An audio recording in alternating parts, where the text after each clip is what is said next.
Hilketaren ostean, ezoiko batzarrean bildu zen udala, hementxe bertan, gogoan duzu bilkura hura? Bai, hemen nintzen, hemen nintzen. Bai, gogoratzen da oso ondo, bai. Hemen zegoen mahai bat, eta, bueno, inguruan geunden persona guztiak. Bueno, etorri ginen jende asko, pixkate hori ez, salatzea, hau, eta mozio bat ustet egon zala, horren aurka, eta, bueno, bai. Jendea, etorri zan jendea, danetatik zegoen, baino gehiena aurka, atentatuaren aurka.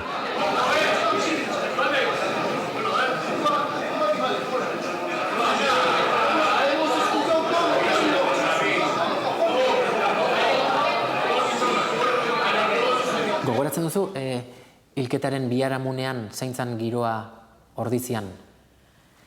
Bai gogoratzen dut. Batez ere manifestazio izugarri hartako giroa, bai. Ura zen, Ordiziako kaleetatik joatea, ez dakit zenbat eta zenbat jende guri begira, baina begirada gaiztoekin, eta gu isiltasun hartan, impotentzia ura sentitzea bai dut gogoa bai. Izugarria zen. Izugarria zen jendearren gorrotoa, jendearren ostasuna, oraindik gogoratzea bakarrik, bai, oinaz eragiten du.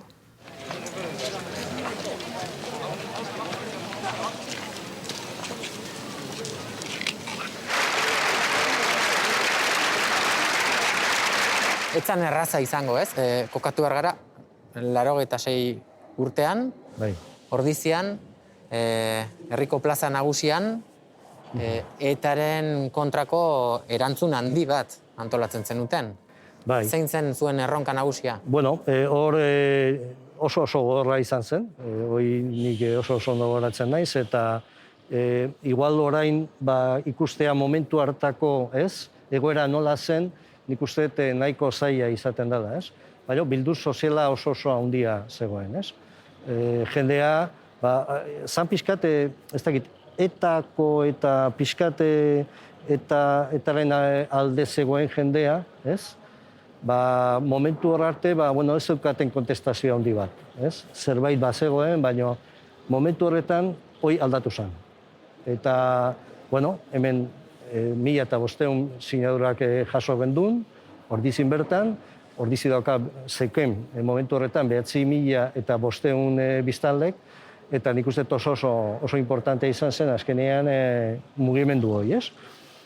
Baina hori suposatzen zuen azkenean, jendea nik gogoratzen naiz oso ondo, jendea bildur handia zeukela, sinatzeko hori, ez? Bueno, urriaren 18 ura baino lehen tentsio handi izan zen hemen Ordizin,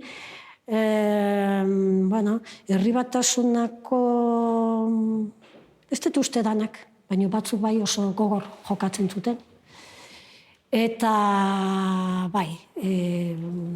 hori omenaldi horren kontra, eta tentsioa oso gora egon zen.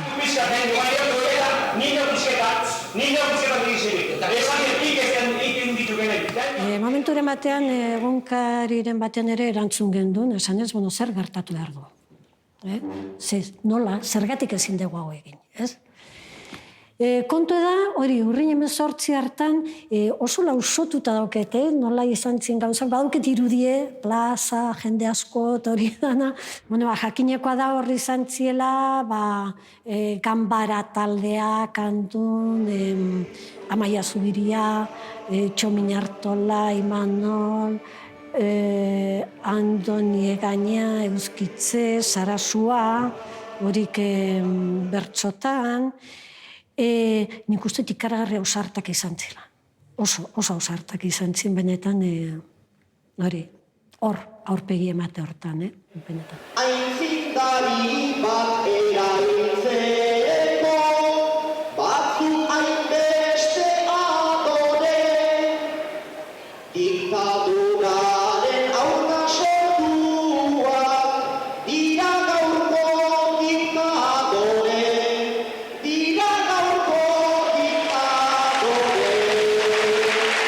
Nik gogoratzen dut Elisabete Garmendiak esan ziala.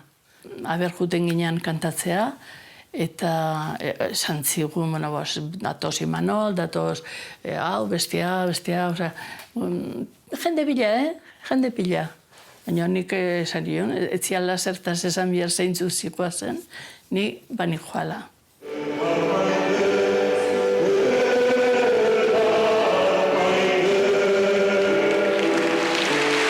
Ordizin sartu ginean, kale guztia zegoela pintadaz betea.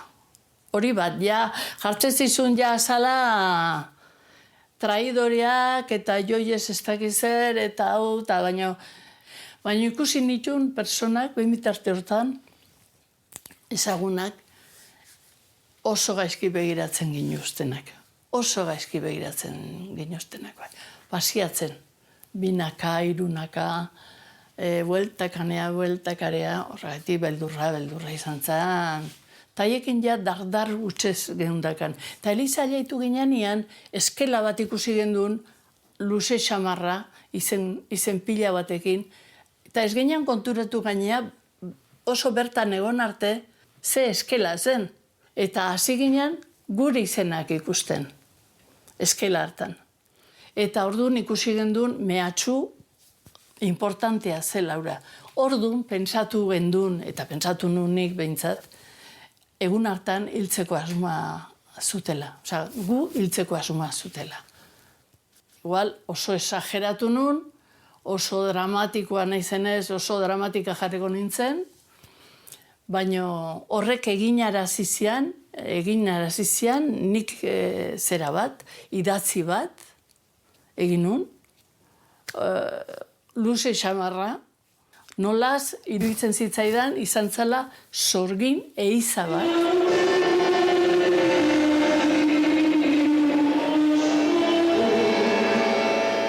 Nere negarrekin eta nere sotinekin da nere izuakin ez nun oso ondo irakurri, baino letu nun, gaizki, baino letu nun. Eta orduan, hobeto sentitu nintzen, zen nun, bueno, eta hoen kantatu. Osa horren atzetik kantatzea, ez?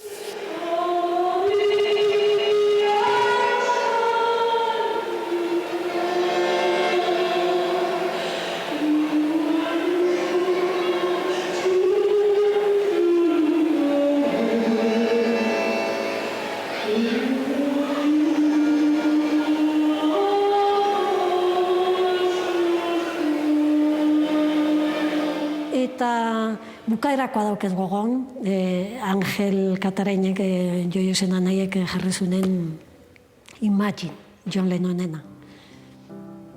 Horrek, bueno, bilduzun guztia, ezta? Zalantzai gabe.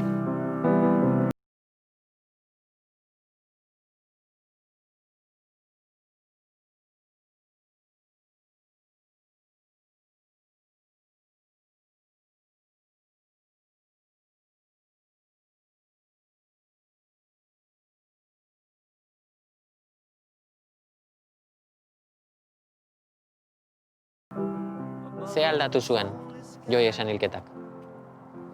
Bueno, nik argi dauket jende asko eta asko bere pertzepzio aldau zuela. Osea, oraindik etaren ikusten zuen begi batzukin hori aldau zola. Jende askorentzat naiz eta errekonozitu ez zuen nahi. Niko etako militanten artean ez dakit, baina ezker abertzaleko zati zabal batean, zalantzarik gabe hartu zen hutsegite haundi bat bezala, batez ere giza mailakoa, humanoa. Ikuspegi demokratiko sakon batetik, hori da, gure bizitzan, gelditzen zaigun pena bat, eta pena hori da, borroka armatua ez eten izana 30 edo 20 urte lehenago. Hiltzeak berak nik uste ikaragarri jende onkitu zuela, gaina hiltzeko modua ere pentsa, semearen aurren eta hori dena ez. Nik uste jende asko jaba zegoela lehendik ere zalantza askorekin eta hori izan zela, niretzat bezala beste askorentzat izan zela ja onaino iritsi gara. Gero beste kontu bat dago eta da erantzun gendula. Ordura arte igual etzan erantzuten, baina erantzun gogor erantzun gendun. Esan nahi dut, zera firma bilketa aldizkari bat egin gendun, omenaldia egin zitzaion eta omenaldi hortan banatu zen aldizkari hau, eta gero gainean nahi gendun, guretzako importantena zen Joiesek berak hitz egin zezala. Eta suerte daukagu, ze nola hain ondo idazten zuen bere egunerokoa, hor bera ari deizketan, ezta? Eta orduan hori nahi izan gendun, hemen ez dira inorrez esplikatzen hasi. Joiesek beak, hitz egingo do. Horregatik gero liburu atera gendun, bere egunerokoa jarri genion, baita ere tokatu zitzaigun argazkigatik, ez da horrek eraman gintun izenburura, baina horregatik jarri genion Joies desde su ventana. Berak hitz egingo du.